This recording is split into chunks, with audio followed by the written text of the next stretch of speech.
Trying to tell his fighters to get out of the corner. Turn loose, Mike. There you see Mike Dixon, who is looking down at Abdullah Muhammad. Muhammad seated just to the right of the ring post. Well, sometimes when you get hit, you can't hear. All you can hear is a ringing in your ear, and you have to look down to see what your corner's actually saying.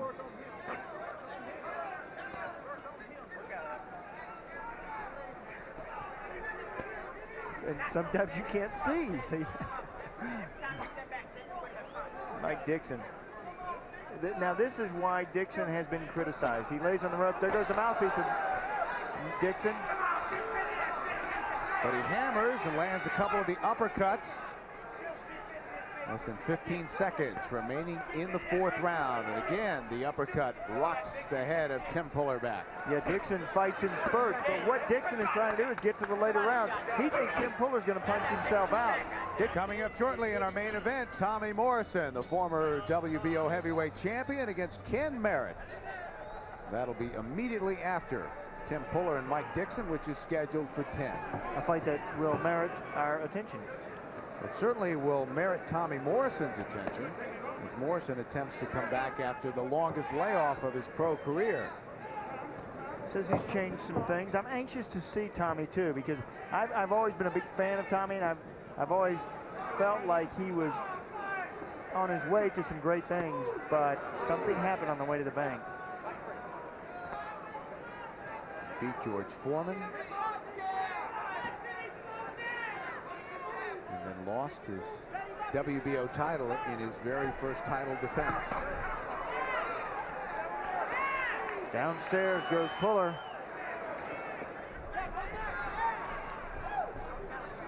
And you get the impression that Mike Dixon is just looking for that one opening, that one shot.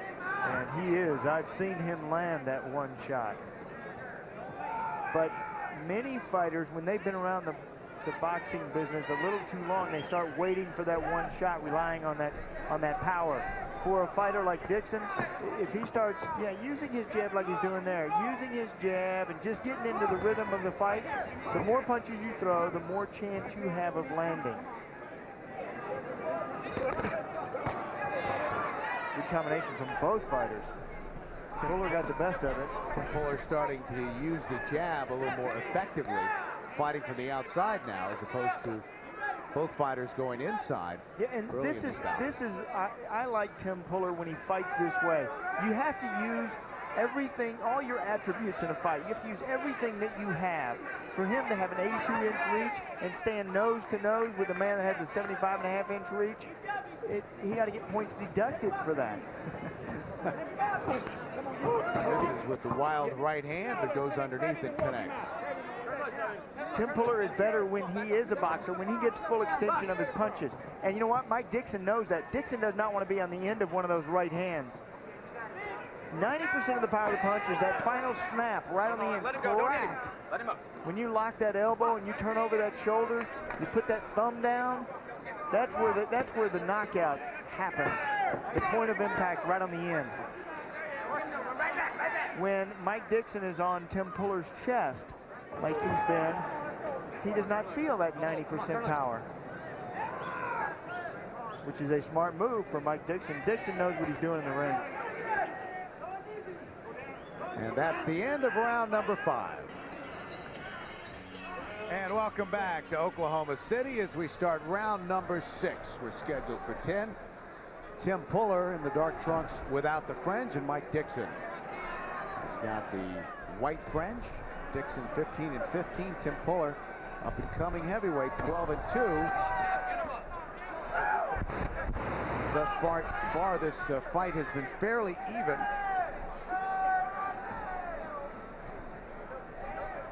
Puller being the aggressor and Dixon content to lean back against the ropes for much of the bout thus far.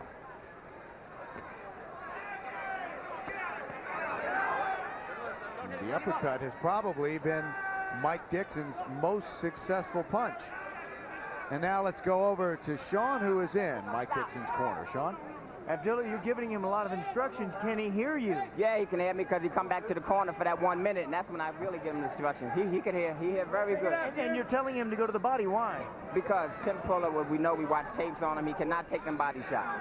You're trying to take him out at the later rounds. Why? Well, no, I wanted Duke to get him as fast as possible. I didn't want Duke to even, this fight shouldn't even go this far. Yeah, Duke said he was in good shape for this one. He's in very good shape, and you got him going downstairs to the body. Why? Because I want him to see. Look, Tim Puller can't take them body shots. Yeah. We want to take all the steam out of Tim by hitting him to the body because he's dropping his left hand, right hand behind them body shot. And all I want to do is just sneak a left hook and a right hand up top.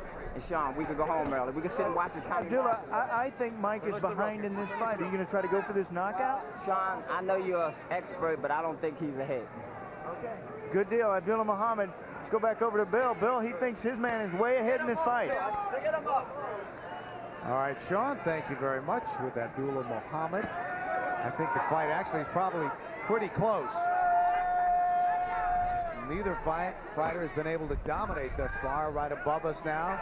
Once again, Dixon leaning on the ropes. Puller using his body weight, although one would think that he might want to step back as he just did, and again, try to take advantage of that edge and reach that he has. Yeah, Abdullah Muhammad seems to be happy with the way the scoring is going. I've got Dixon way behind, but also something he's looking at is the turn in the tide of the fight. Dixon now able to land his punches. They're crisper, they're sharper. Tim Puller looking like a fighter who is winded, mouth open. There's a good combination from Puller. Puller is using the uppercuts very effectively. And a man who is 6'6", he should use the uppercuts. There's a good overhand right. There's why. You use the uppercut to bring your opponent's head up so that you can knock it off with an overhand right. Want to step good back work as from he Tim. just did, and again, try to take advantage of that edge and reach that he has. Yeah, Abdullah Muhammad seems to be happy with the way the scoring is going. I've got Dixon way behind, but also something he's looking at is the turn in the tide of the fight. Dixon now able to land his punches. They're crisper, they're sharper. Tim Puller looking like a fighter who is winded, mouth open. There's a good combination from Puller. Puller is using the uppercuts very effectively. And a man who is 6'6", he should use the uppercuts. There's a good overhand right. There's why. You use the uppercut to bring your opponent's head up so that you can knock it off with an overhand right. Good work from Tim Puller.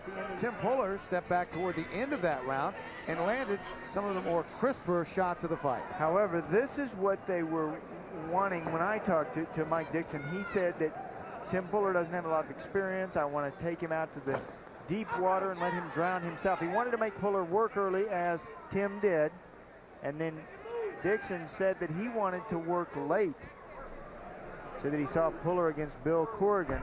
He said he could be a great fighter, talking about Tim Puller, if he used his height. As you mentioned, Puller had trouble with his stamina early in his career. He did have a tendency to punch himself out, but let's see if moving to the New Mexico mountains in that high elevation has paid off. You know, and moving in this fight too, Bill. He was, in the first 2 rounds, he was struggling. He was trying to punch real hard, moving in. He was wrestling and pulling and pushing. As his name is Tim Puller, I guess that's what he should do. Now he is boxing more relaxed. He's moving more. He's fighting sometimes, like now, but he's not trying to butt heads or use his arms, muscles, struggle. That's what they asked for in the corner earlier. Much more Just relaxed. And he has his second win now, whereas before he did not. And once you get that second win, you can go all night. Getting that second win, though, sometimes is a nightmare. You get so tired once your first win leaves, and then you get your second win, and you can go all night. You get so tired, the gloves get so heavy. Past the midway point of round number 7.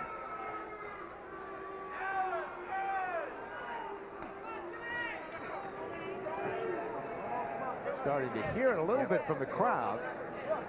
Yeah, some of the fans want to see more action, more fight. Well, neither fighter has hurt the other. Both have landed a couple of shots, but that hurt. One would think, Sean, at this point in the fight, that one of the fighters would have done a little more damage. Yeah, every one of these punches hurt. They both hurt one another, but not really had either in danger. Really in damage in this fight. Tim Puller landed some heavy shots. Mike Dixon has had Puller in trouble a few times. Puller winded. You take a better punch when you're fresh. I know it'd be tough to convince Alex Garcia of that. This was the big win of Mike Dixon's career.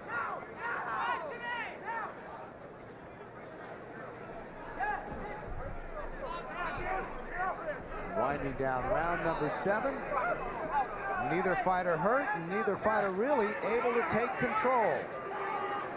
In the corner of Tim Puller.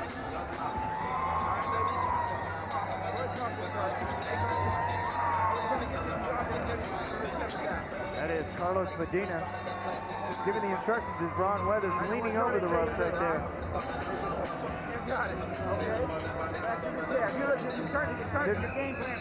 Ron Weathers' tone of voice, trying to relax Puller. You know, keep him loose. They don't want to fire him up too much. They don't want to make him struggle in this fight. Put a lot of pressure on his back. They don't want him to force it.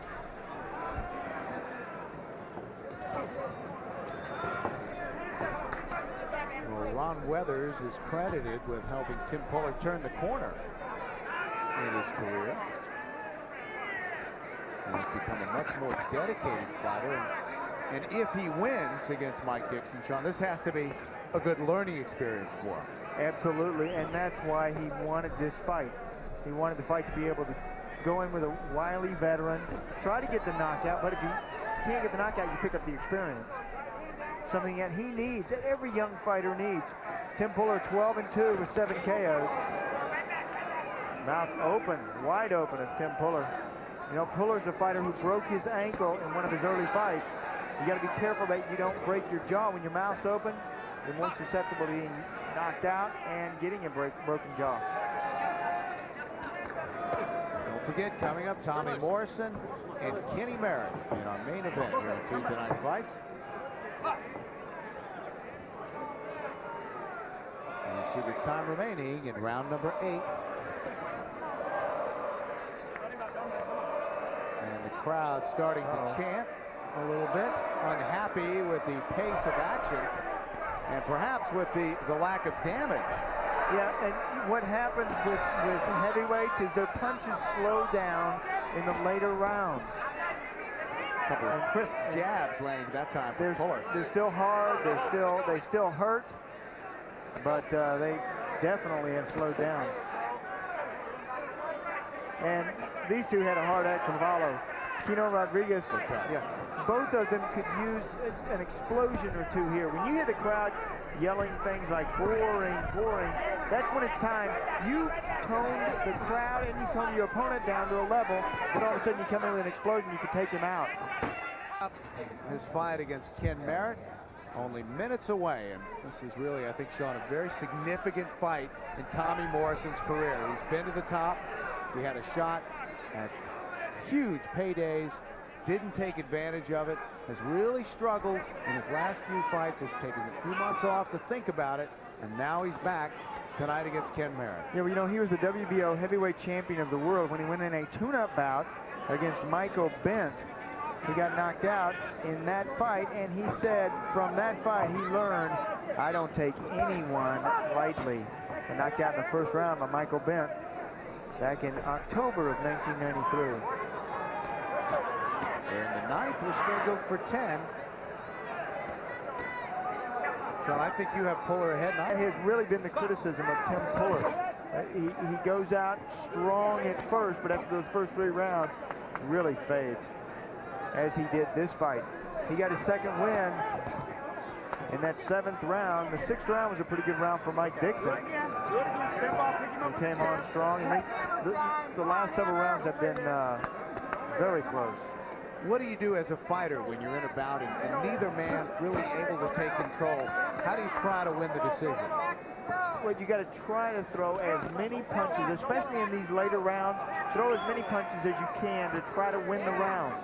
take some of the power off of them, keep the speed, and just put them on your opponent's face. You know, when that happens, a lot of times you relax and